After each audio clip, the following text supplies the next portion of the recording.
Kanye. See, and this is the proof of what I was saying, that you don't need comics anymore. Because every one of these stories, I just said the story, and you guys are like, oh yeah, we got that one, you know. People ask about Kanye. Well, I'll tell you this. What do you think of Kanye? I'll tell you what I think. It is hard enough to be black without Kanye West. Right? Because whenever Kanye starts talking, it's trouble for black people. You know what I'm saying? When he went to the White House and he gave his speech or manifesto or whatever the hell it was, all across America, white people just stopped whatever the hell they were doing. And they looked at the nearest black person and they just went,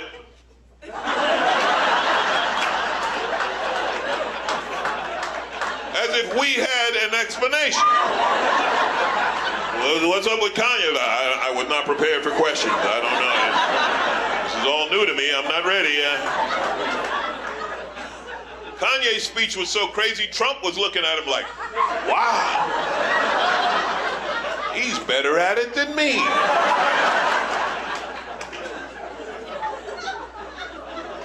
Kanye West said that we should repeal the 13th Amendment to the Constitution. For those who don't know, that's the one that freed the slaves. And I was like, if we gotta give one back, maybe not 13, can't we just go back to illegal searches and seizures for a while? Yeah, and now he found Jesus. Whenever you go crazy or go to jail, you find Jesus. So Kanye found Jesus, and now he's doing like these gospel shows and these Sunday shows, but he's selling merch after the show. He is. He got Jesus merchandise. He's selling sweatshirts for $200, and Jesus socks cost $50. And all I can say is, he better hope that this whole Jesus thing isn't real. Because I would hate to show up on Judgment Day at the pearly gates and have Jesus waiting for you. Say, yo, Kanye, where my cut of the sock money? Oh, I've been watching shit. You done sold some socks. I ain't seen none of it come my way. No, where you going, you ain't gonna need socks. It's hot where you going. You ain't gonna need socks.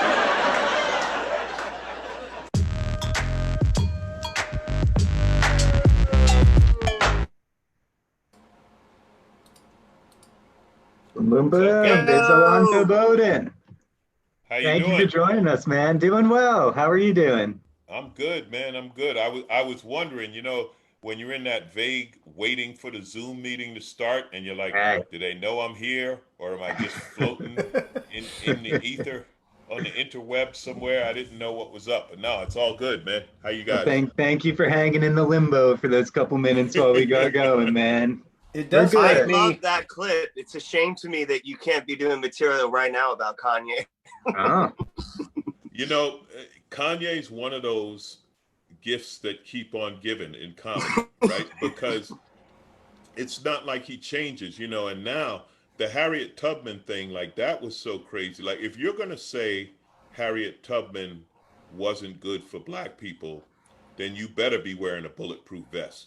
You know what I'm saying? You better be wearing a bulletproof vest and have security.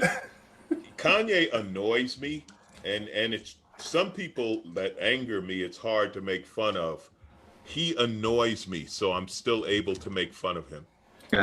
Alonzo, how much of his campaign and his political involvement do you think is sincere?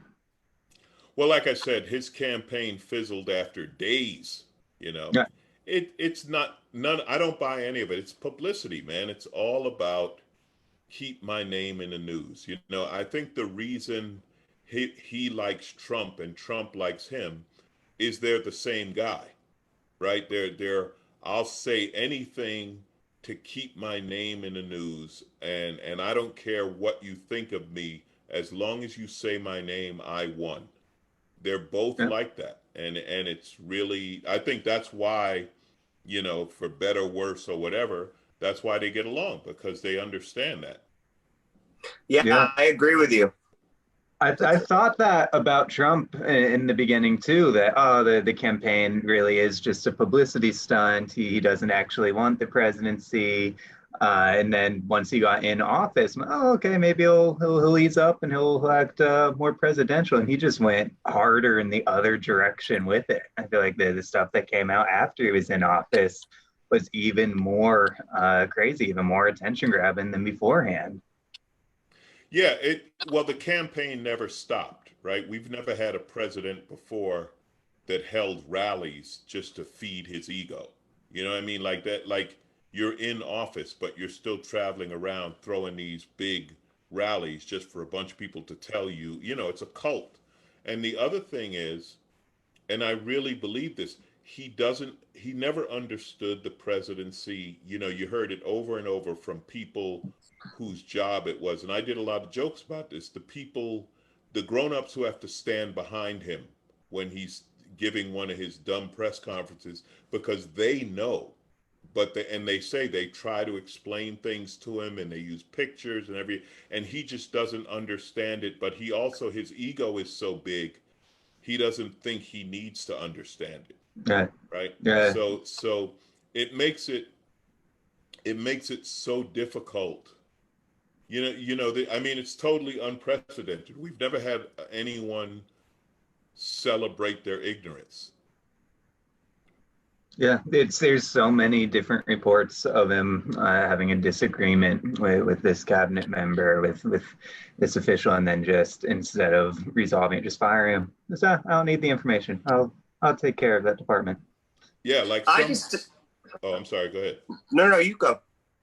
Oh, there was a reporter who asked him, like, I think after he called John Bolton an idiot and this and that, this reporter said, "Why do you keep hiring idiots?"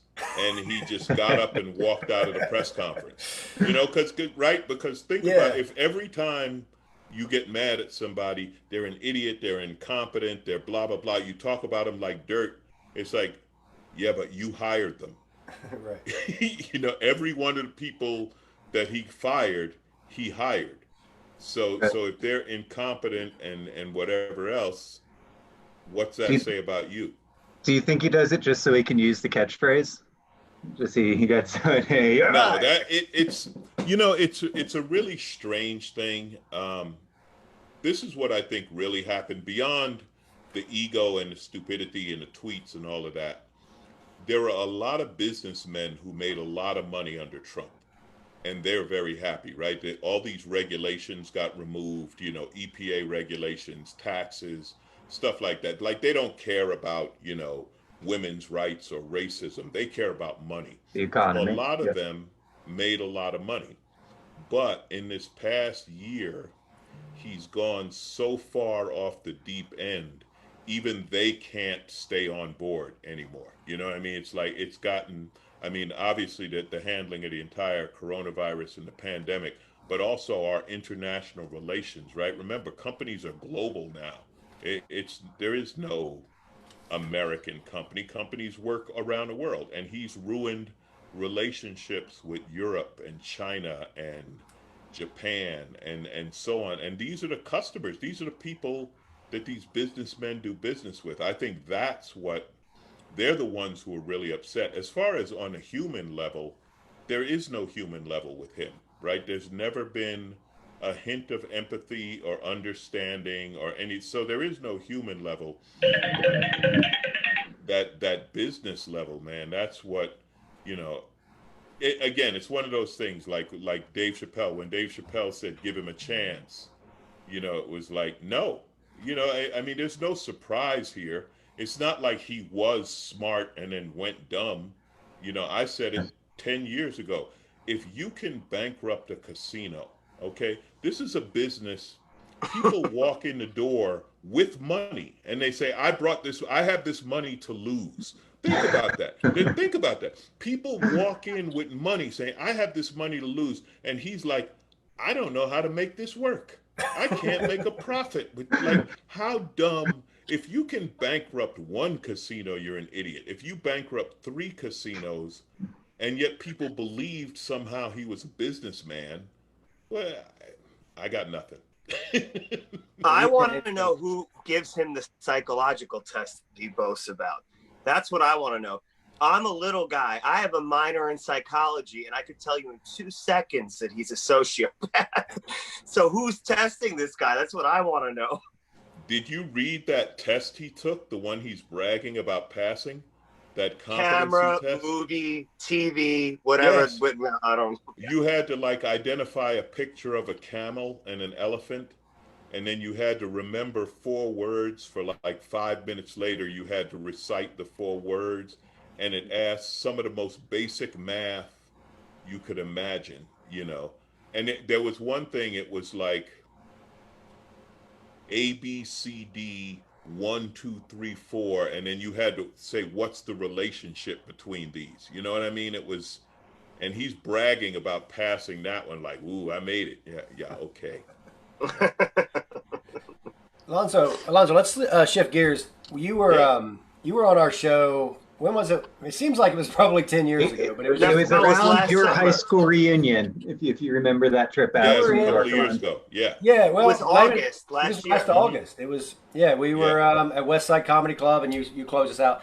I remember what I loved about that show was because we get a lot of younger comics in our show because we try to help and we want to give people a path to be on a show like you with a person like you. So they go home. I was on a show with Alonzo Bodden, and it's great.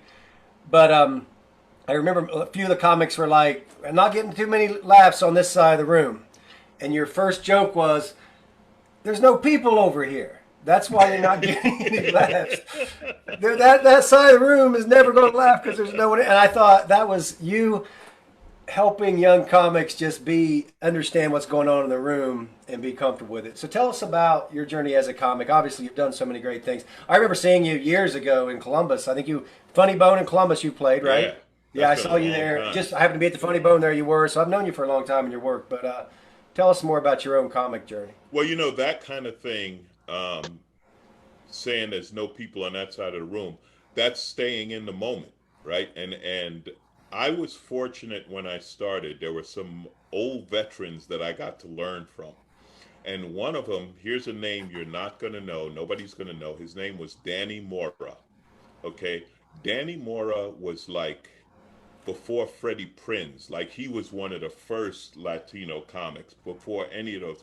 And he helped those guys. And he used to run a workshop here in LA, right? And we'd go to the workshop. He'd just work with new comics.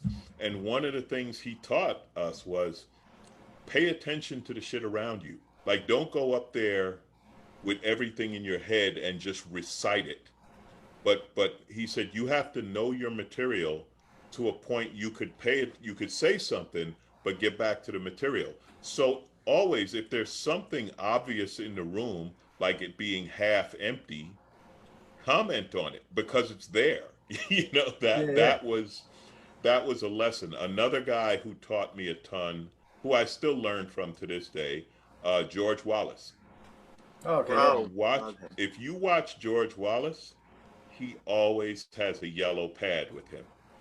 He always and he was like, you're always writing. You're always writing. You're always write down an idea, write down something and work on that. That was a great lesson. So yeah, my comedy journey, I started in LA. Even though I grew up in New York, I was already living in LA, and I started in LA.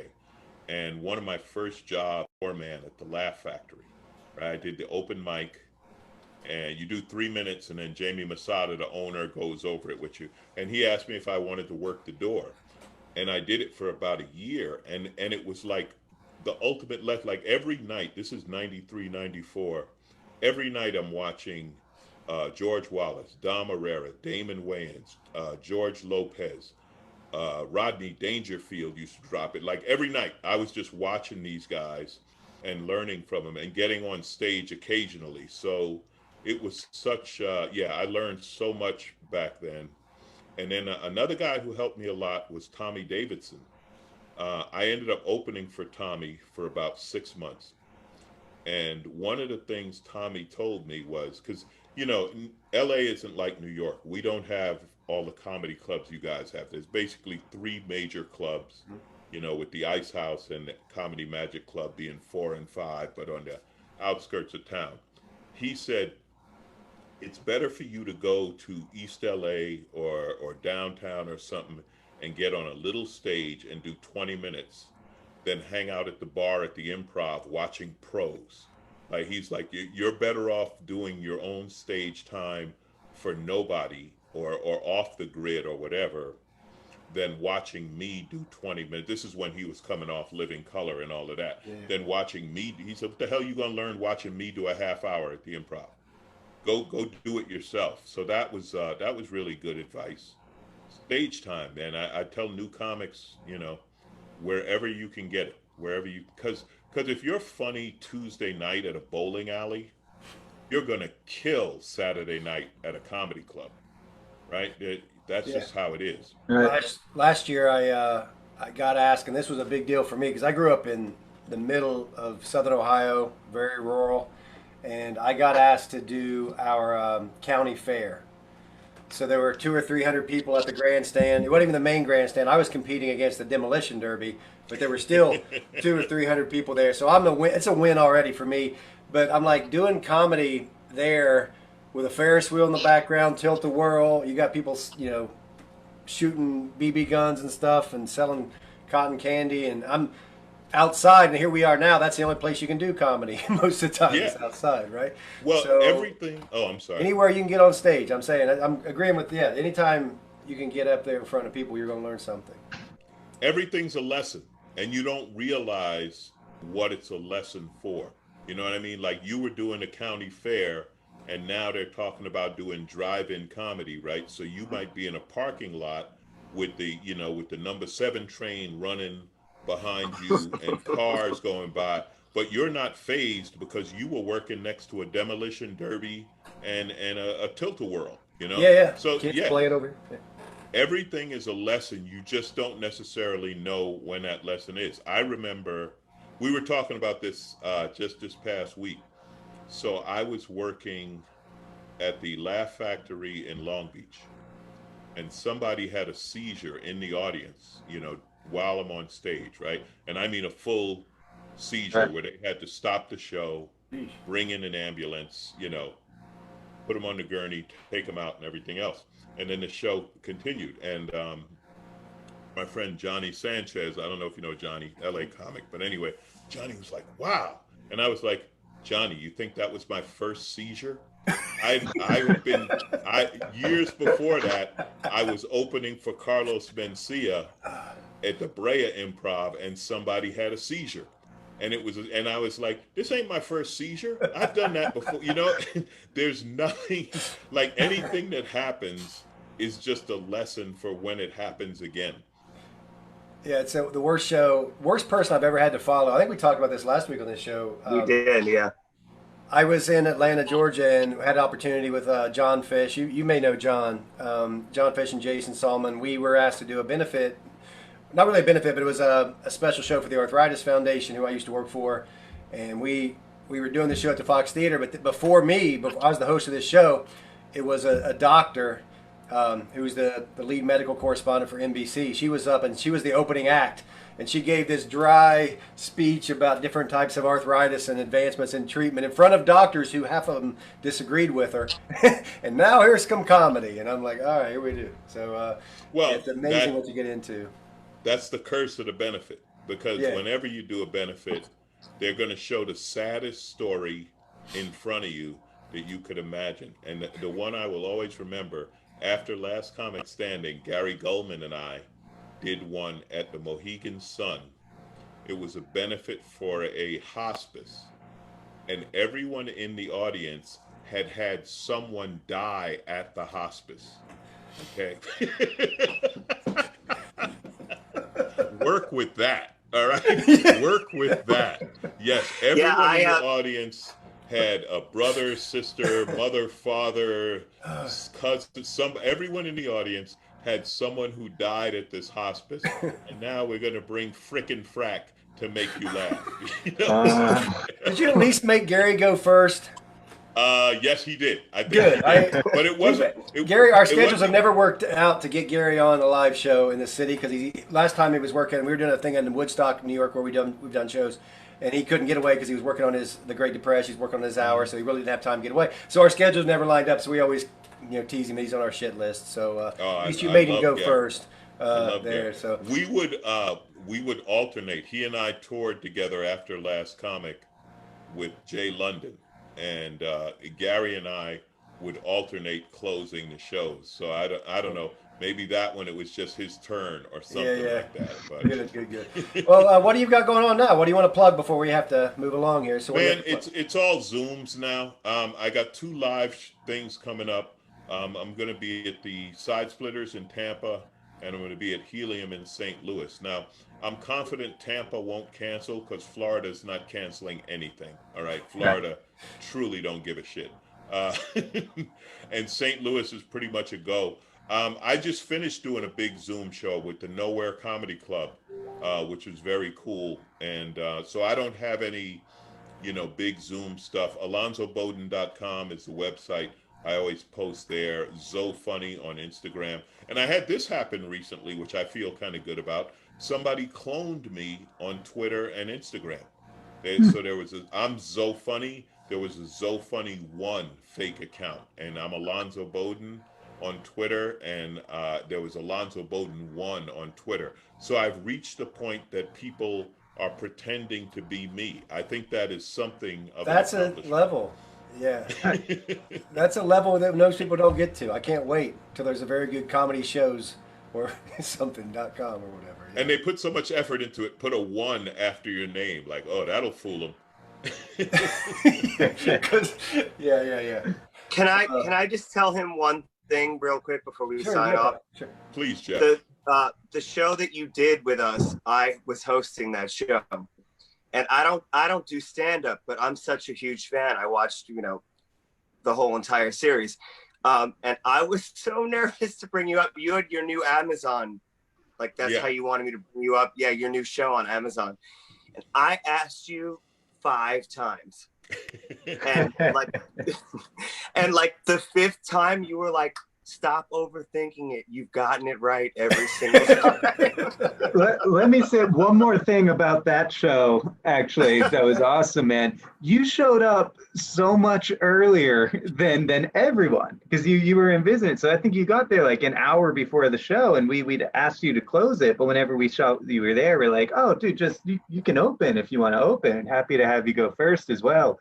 But you're like, no, it's cool. Let the guys do their thing. And you sat and you watched every comic and you gave everybody feedback. It was really appreciated, man. Because there were a lot of us that one of our first exposures to stand-up was Last Comic Standing. And I don't know if you remember, Vince Chang wasn't hosting that night because Jeff was, but he hosts our shows often. He went up earlier.